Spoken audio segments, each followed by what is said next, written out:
The walls around Prince Harry and Meghan Markle's carefully crafted image are collapsing, and this time, it isn't tabloids or anonymous royal sources delivering the blow. It's Lady Colin Campbell, a veteran aristocrat and sharp-tongued commentator who has lived inside the very circles the Sussexes tried to escape, and she's doing it live on national television. Her revelations are more than passing gossip. They cut at the very foundation of the Sussex brand, exposing truths Harry and Meghan have fought desperately to control. For years, Harry has insisted that he walked away from the royal family to protect his wife and children. He has positioned himself as both victim and hero, a man standing tall against an institution he describes as cold and unfeeling. But Lady Colin's words pierce through that narrative like glass shattering under pressure. She paints a portrait not of a noble prince fighting for independence, but of a reckless man burning bridges with ferocity that leaves not even ashes behind. And Meghan, rather than a heroine of Harry's tale, emerges as a figure trapped in the chaos her husband seems determined to ignite. From the very first moment of the broadcast, viewers knew this wasn't going to be a polite, sanitized conversation. Lady Colin wasted no time. Striking with precision, Harry's actions, she declared, have irreparably damaged not only his relationship with the royal family, but also his credibility with the public. The audience gasped, the cameras caught every word, and within seconds, hashtags began trending worldwide. But this was more than just sharp commentary. This was a televised dismantling of Harry's narrative, one detail at a time. Prince Harry has long tried to reinvent himself as a maverick, the soldier prince, the champion of wounded veterans, the husband who defied the crown for love. But Lady Colin's live television intervention stripped that mask bare. Her words reminded millions that behind the polished Netflix documentaries and stage-managed interviews lies a man consumed not by purpose, but by resentment. She recounted, with unnerving calm, how Harry's departure from royal duty wasn't the clean break he described. It was instead a scorched-earth campaign, one that alienated allies, frustrated family, and left even his supporters questioning his judgment. She claimed that senior palace staff, once loyal to the Duke, described him privately as impossible, short-tempered, and addicted to grievance. These weren't the descriptions of a wronged prince. They were the profile of a man who, in her words, mistook self-destruction for liberation. The crowd fell silent as she pressed further. Harry hadn't just walked away from the monarchy. He had dragged it into a global spectacle, airing grievances that could have been handled privately, if his true goal was peace. The live audience murmured as Lady Colin continued, and online, clips of her words began spreading like wildfire. What made Lady Colin's revelations even more devastating was how they implicated Meghan. For years, the Duchess has been portrayed as either the mastermind or the scapegoat, depending on the observer. But here on live TV, Lady Colin shifted the lens. Meghan, she suggested, is now less a strategist and a bystander to her husband's spiraling crusade. According to Lady Colin, Meghan believed stepping away from the royal machine would give the couple freedom to control their narrative. Instead, it unleashed Harry's most destructive impulses. She described insiders whispering that Meghan often appeared exhausted during planning sessions, her confidence shaken by Harry's relentless need to confront, accuse, and expose. By reframing Meghan as someone caught in the crossfire of Harry's rage, Lady Colin didn't soften the couple's image, she deepened the tragedy. Now, the disaster was not simply royal politics, but the implosion of a marriage that built itself on rebellion. Lady Colin's broadcast didn't just end with accusations. She detailed events with the precision of someone who had spoken to those inside the palace walls.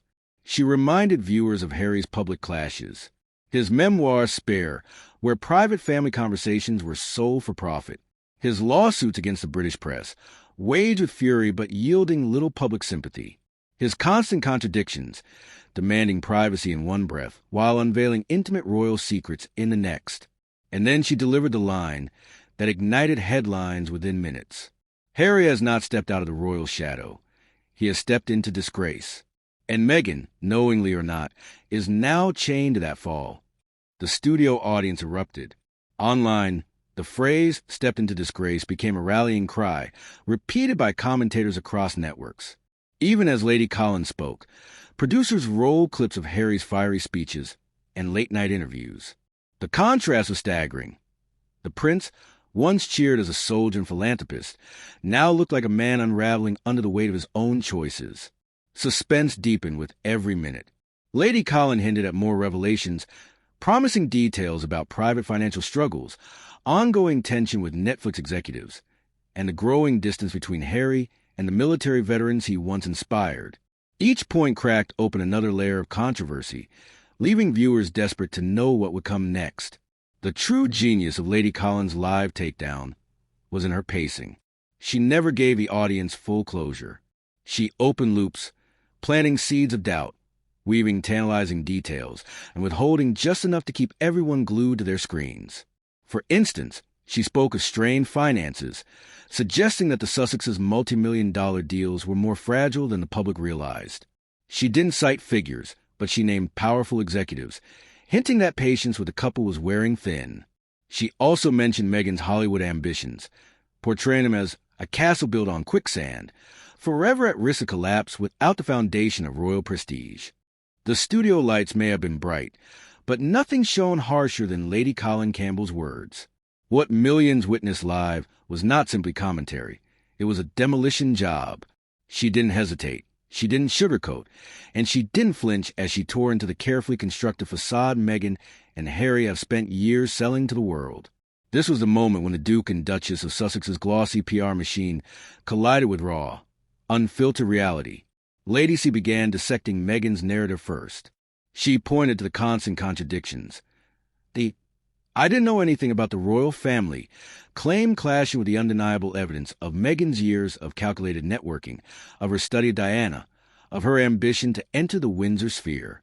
She reminded viewers of Meghan's carefully staged paparazzi moments, her coincidental leaks to the press, and her determination to position herself not as Harry's partner, but as Diana's successor.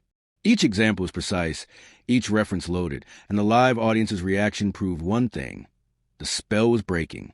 Harry did not escape the onslaught either.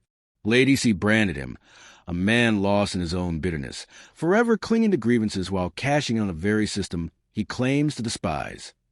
She highlighted the hypocrisy of demanding security, luxury, and recognition from the institution he abandoned, while simultaneously declaring war against it.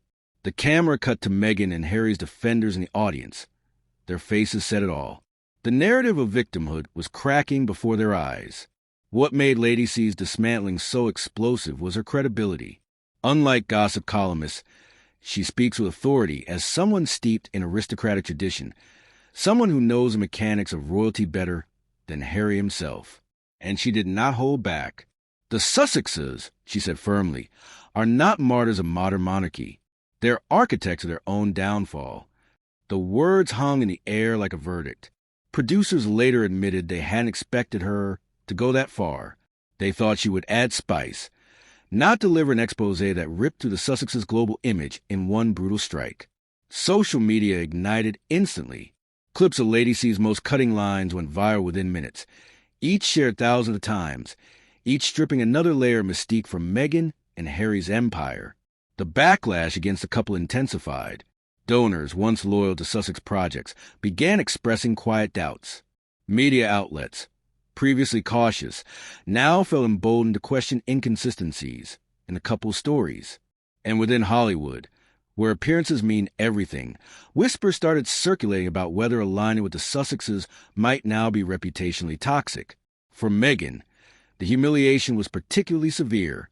She has long relied on controlling the narrative, on stage managing every public moment. But here, live on television, she was not in control. Lady Colin Campbell had stolen the spotlight, exposing what many suspected but few dared to say. The Duchess's calculated image, the wronged woman, the modern princess, the silenced victim, suddenly looked flimsy, manufactured, and unsustainable. Harry, on the other hand, was portrayed as complicit, not the supportive husband caught in the crossfire, but the willing enabler of a destructive crusade.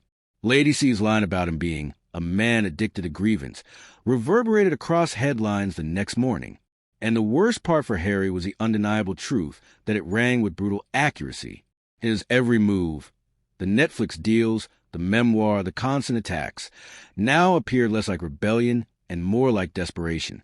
And so, the couple who built their empire on victimhood now face a crisis of legitimacy. Not because of a royal decree, not because of the palace strategy, but because of one woman's unapologetic truth spoken live on air.